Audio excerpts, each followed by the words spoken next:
into the Cypher. Prepare for another all-nighter. On the Talk of Chicago, 1690 WVON. You know, let me just say this about Nate Robinson, and you can weigh in your thoughts, 773-591-1690, or hit up us on Twitter at the Sports Cypher. He has little by little won over people in the NBA. I'm serious. I mean, he is really charismatic. You know, they had like pictures of him when he was like about maybe 10 and he looked exactly the same. Same height? No, I swear to God, he was like flexing like the Hulk. I was like, my God, he looked the NBA style, which by the way needs to stop. There's a whole thing called NBA styles. I'm not sure if you've seen this, and it shows all the different things that the players have been wearing, which I'm not sure what's going on, but it's not right. And it's not stylish. I saw the thing on Dwayne Wade in particular. But Nate's little style was actually nice. He had little glasses on. He actually looked really nice. That we'll put that clip actually on our Facebook page and you can check it out. But at the end of the day, I'm gonna hate if he doesn't return to the Bulls for a lot of different reasons. I like the spark that he gave them, the energy. You know, obviously the scoring ability was phenomenal. I like, in his odd way, he's a leader in his own way. You know, and I think he gained so much respect. You know, he gained respect when the NBA Big commercial was about Nate Robinson. Not about Noah, but it was not about Jimmy Butler, but Nate Robinson. Okay, but with that being said, he bounces around. He's been all over the league. Is he worth he wants a multi-year contract. Is he going to be worth that to the Chicago Bulls? Worth giving him 3 or 4 years? But here's the thing. That? Though he might have bounced around, you know what the consensus about Nate Robinson bouncing around, it wasn't that he's not a talent. It's about his overall approach to the game, that he had been a little difficult to coach, has been the sticking point with him. People knew that he had the ability to score. That was never questioned. Matter of fact, that's what got him to the Bulls. They knew they needed some instantaneous scoring, and his name kept coming up on the radar. It hasn't been that he doesn't have the talent. He's hard to coach. He doesn't quite listen. It doesn't really sink in. That's my thing. His role is going to be drastically different whenever Derrick Rose comes back. His role is going to be drastically different. Is he going to become that uncoachable player that everyone in all these other stops was having a problem with? Because he's going to, like I said, he won't be playing as many minutes. He won't be able to take as many reckless shots as he was taking because he was the focal point of the offense here. So giving him 2 or 3 years with the healthy Derrick Rose, are they going to be regretting that like 3 months into that contract? Because he can't do what he did. Faruq, here's the thing. I'd want to say no.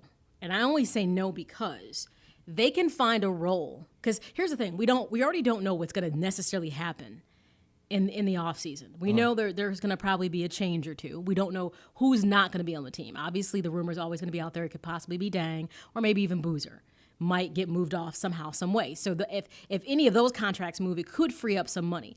What the Bulls have to get reestablished that they lost, which I'm sure they missed in the playoffs, was their ability to have scoring off the bench.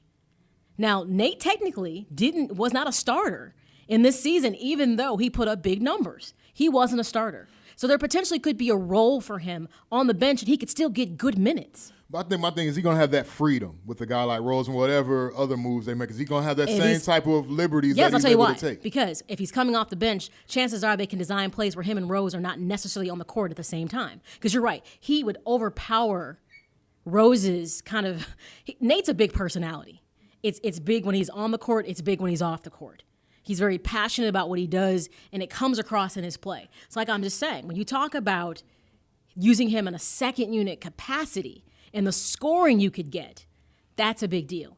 Yes, him and Rose cannot be on the floor at the same time. It just would be too much for a lot of reasons. But here's the thing, too.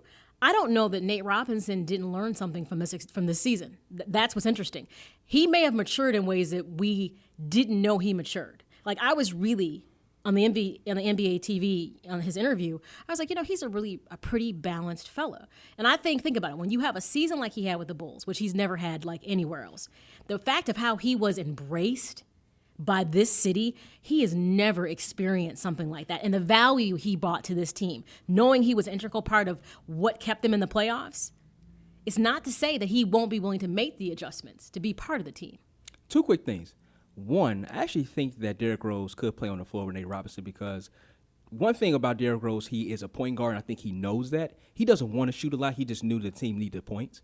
I think he would defer to him a little bit. I think he can kind of just do the offense, get everybody situated, and put him in there. Let Nate kind of score if they play together. I think that's possible. 2, I wish Nate could come back, but the only way that'll happen is they have to move. Right. Like two in the port. They probably have to move Kirk, and they probably have to move Marcus Teague.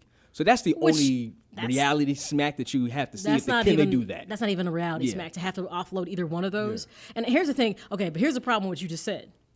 You don't get paid $94.8 million to pass the ball around? No, look, Derrick Rose is what Phil Jackson talked about, the new hybrid guards that exist in the NBA. You're not really quite a point. You're not really quite a 2 guard. He's that new evolution of what guards are in the NBA. No, I agree. I'm just saying that I think that he'll be able to step back and just set it up and let him be a 2 guard. I think Derrick Rose can do that. But see, the thing with the Bulls, though, is how many defensive deficiencies is that going to open up for them? Yes. When you have Rose guarding most teams' true. shooting guards, Right. Tom Thibodeau's going to go nuts. That line won't last for 30 seconds. First of all, that's there. and not to mention that's too much pressure.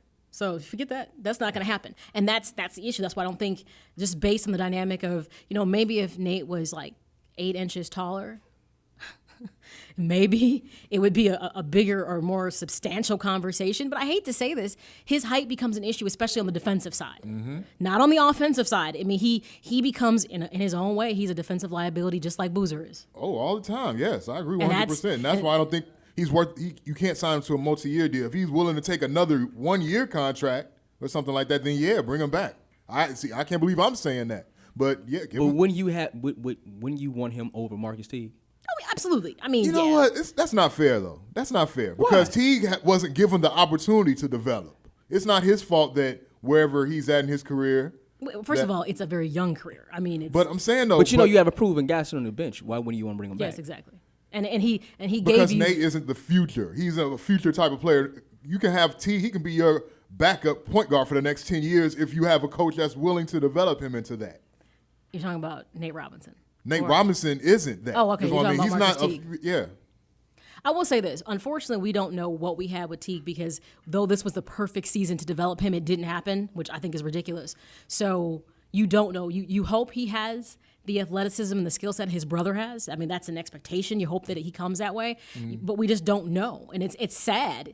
I mean, granted, all you can say in the playoffs is that he didn't make a lot of rookie mistakes, and you can appreciate that. And that's all you can really walk away with from the playoffs and what you saw, because you didn't see enough of him in the regular season. Just like Jimmy Butler last year didn't get developed. Obviously, coming out of the CBA, so he didn't get those training camps. He didn't get the minutes. Obviously, this was his development season. So to me, and we say this probably every time we talk about Marcus Teague, they missed the boat on developing him this season. This was the season to make that happen, and they opted not to do it.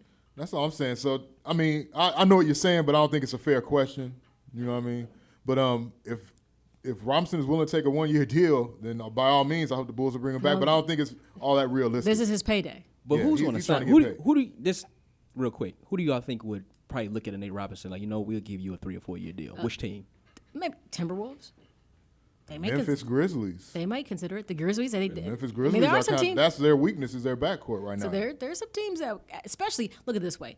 Nate Robinson had the best audition you could possibly have for NBA teams. Matter of fact, a lot of players on the Bulls auditioned, and if the interest is going to be there in some trade aspects, the question is, are the Bulls going to keep with their traditional, we like you so much, we can't trade you mentality? But this was a team that created trade value for a lot of players. So the Bulls are actually in a good situation, believe it or not. The question is, can they deal the cards? That's what it comes down to.